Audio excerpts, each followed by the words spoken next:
So right on the heels of borrowing the OM5 Mark II and those lenses from OM Digital Solutions, I kind of got to looking at the lenses I've been using and realized going through them, I have lenses, I have quite a few third-party manual focus lenses I've been using and a bunch of vintage lenses, as well as my lenses from Olympus and a couple from Panasonic, the Lumix lenses.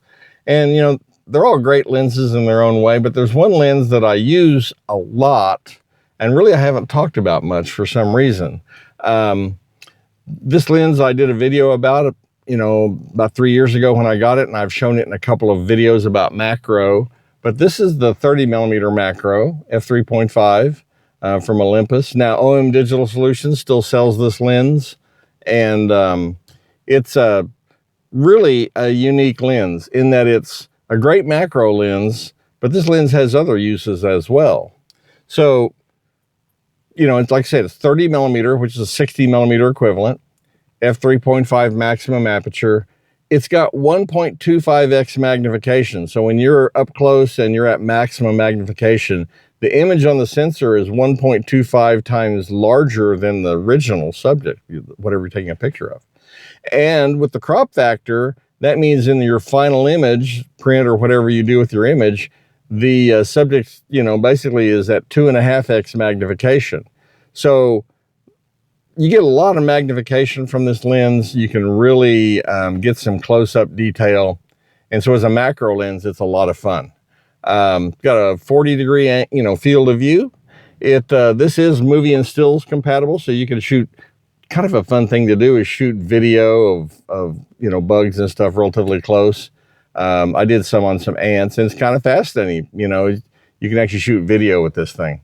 It's a relatively complex design. It's got 7 elements in 6 groups, and it's got internal focusing. So as you focus this lens closer, the lens, like a lot of macro lenses, just physically gets longer as you focus closer. This stays the same length, nice and short and compact. And it moves one of the internal elements back and forth to focus, which is really nice. Got a 46mm filter thread, and weighs 128 grams or 4.5 ounces. It's just a really fun lens to use. And what I've found is, while it's a great macro lens, it also is a good general purpose lens. Now, when I got this thing, my intent was to just shoot macro with it. That was basically all I was really interested in. And realistically, that's mostly what I did at first. I collect like vintage or antique pocket knives, mostly of the Barlow pattern. And I have, not a huge collection, but a fair number of them. And I use this to document, take pictures of details of the knives and the tang stamp and then take pictures of them overall and use those to share some of those online and stuff. And this just does an amazing job. The detail it can render is just fantastic. I've used it for flowers. I've used it for all different kinds of macro photography, and it really excels at that. I really enjoy the lens for that. Now, I'm not a bug photographer, as it were, so the complaint some photographers have is that the working distance is short enough that you're going to disturb insects. And that's true.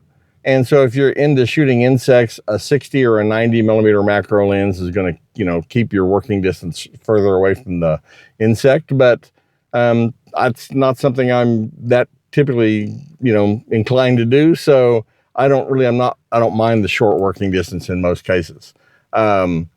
So the lens is just beautifully made. It's got a metal mount. It's not a kit lens. It's not a cheap lens. It has one ring that moves. That's this manual focus ring. It's just super smooth if you decide you want to manually focus. Works great for that. And it's also, in a lot of ways, a very useful general purpose lens. Now, when I grew up, my camera that I shot the most, and I did a video about this camera, it was an old Minolta SR1, and it had a 58mm Rocore lens on it. And at 58mm, I'm getting real close to 60. So using this, which is a 60mm equivalent, as a normal lens, it's pretty comfortable for me. I like the look you get. The image has got a little bit of that compression you get from a longer lens, which is kind of nice. It seems to render things nice and straight. In terms of linear distortion, I don't have any, you know, pin cushion or barrel or anything like that really going on. It seems to hold its own really well there. And I like using it for a lot of things beyond macro. And I find myself using this lens for a lot of different subjects. And for whatever reason, despite the fact that I like to use it for those things, I haven't really talked about it that much. But it's really one of the strengths of this lens is that you can take it, like I love going to museums, and this is a great lens for that because I can, you know, I can step back and photograph something a little bit larger, or I can get real close to something and get detail. And we have some science museums and stuff like that that are just, this lens is great for it. A lot of fun. And the lens is just really sharp, not only up close, but even at distance, this lens does a great job. Some macro lenses, you know, macro lenses are designed to shoot up close. That's what they're for.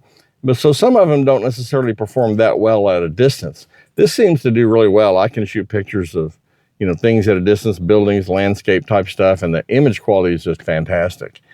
Typically, this is not a lens that's fast enough you're going to get super shallow depth of field at longer distances. So, you know, you can soften the backgrounds a little bit at f3.5, but usually when I'm using this, I want the depth of field. And so I'll stop it down to f5.6 or so, and it's just super sharp. So this has been a lens that has performed for me really well. Now, this is not a Pro Series lens. It's not water sealed, so don't take this one out in the rain. But it, as just a general purpose lens, it really performs well. Kind of interesting that the front element is as small as it is, and yet it, you know, to have an f3.5 speed is kind of interesting. But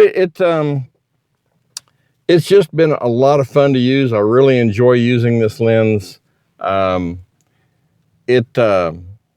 The image quality from it has just been a lot of fun. So let's do this. Let's take a look at some images. I'll first show you some macro images that I've taken with it, and then show some that are more at a distance. It's just been a lens that I find myself using quite a bit for a wide variety of things, and I haven't really shown it much love on this channel. But if you're looking for a lens that's got a lot of versatility, this is certainly one to look at. Anyway, let's look at some images. I'll catch up with you afterwards.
Alrighty, well, that's the 30mm macro.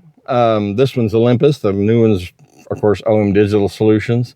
It's a great little lens, not terribly expensive, a lot of fun to use.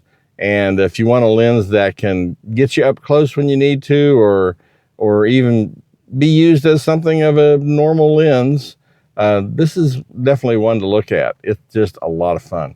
Anyway, if you have any thoughts or questions, I'd love it if you'd leave me a comment. I always love hearing from you. And as always, thanks for watching. You guys ready to go? All right, let's go.